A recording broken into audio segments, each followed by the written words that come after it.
പലരും വെള്ളം കുടിക്കുന്നത് ദാഹം തീർക്കാനുള്ള ഒരു പ്രക്രിയ എന്ന നിലയ്ക്കാണ്. ദാഹം വന്നാൽ പിന്നെ ഒരുമിച്ച് ഗ്ലാസ് നിറയെ വെള്ളം ഒറ്റയടിക്ക് കുടിച്ചു തീർക്കുക എന്നതാണ് കൂടുതൽ പേരുടെയും ശീലം. ചിലപ്പോൾ ഇരുന്നു കൊണ്ടാകും, ചിലപ്പോൾ നിന്നുകൊണ്ട് വെള്ളം കുടിച്ചിട്ട് പെട്ടെന്ന് പോകുകയാകും പതിവ്. എന്നാൽ ശരീരത്തിന് ഏറ്റവും ആവശ്യമായ ജലം പലരും ശരിയായ രീതിയിൽ കുടിക്കാറില്ല എന്നതാണ് സത്യം. പച്ചവെള്ളം ചവച്ചു കുടിക്കുന്നവനാണല്ലോ നമ്മളിൽ പലരും മറ്റൊരാളെ കളിയാക്കാൻ ഉപയോഗിക്കുന്ന ഒരു പ്രയോഗമാണല്ലേ. ആ പ്രയോഗം അത്ര മോശമൊന്നുമല്ല കേട്ടോ. അതിന്റെ യഥാർത്ഥ അർത്ഥം എന്താണെന്ന് നിങ്ങൾ ചിന്തിച്ചിട്ടുണ്ടോ? അത് വെള്ളം സാവധാനത്തിൽ കുടിക്കണമെന്ന് പറയുന്നതാണ്. അതും ആരോഗ്യത്തിന് അത്യന്തം ഗുണമുള്ള ഒരു ശീലം. വെള്ളം വായിൽ കുറച്ചു നേരം നിർത്തി ചലിപ്പിക്കുമ്പോൾ അത് ഉമിനീരുമായി കലരുന്നു. ഉമിനീരിലെ ഘടകങ്ങൾ ദഹന എൻസൈമുകൾ പ്രവർത്തന സജ്ജമാവാൻ ശരീരത്തെ സിഗ്നൽ ചെയ്യുന്നു. ഇത് വയറിലെ ദഹനം കൂടുതൽ എളുപ്പത്തിലാക്കുന്നു.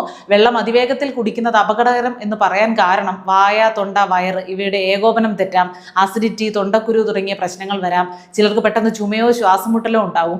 വെള്ളം തെറ്റായി ശ്വാസനാളത്തിൽ പോകാനുള്ള സാധ്യതയും കൂടുതലാണ്. ഇത് ജീവന് പോലും ഭീഷണിയാണ്. കുട്ടിയായിരിക്കുമ്പോൾ തന്നെ സാവധാനം വെള്ളം കുടിക്കാൻ പരിശീലിപ്പിക്കുന്നത് ഇത്തരം പ്രശ്നങ്ങൾ തടയുമെന്ന് വിദഗ്ധർ പറയുന്നു. എല്ലായ്പ്പോഴും ഏറ്റവും നല്ല മാർഗം ഒരുമിച്ച് കൂടുതൽ വെള്ളം കുടിക്കുന്നതിനേക്കാൾ സാവധാനം ചെറിയ ഇടവേളകളിൽ കുറേശ്ശെ വീതം കുടിക്കുക എന്നതാണ്. ഇത് ശരീരത്തിലെ ജലസന്തുലിതാവസ്ഥയും ഇലക്ട്രോലൈറ്റ് ബാലൻസും കൃത്യമായി നിലനിർത്താൻ സഹായിക്കും.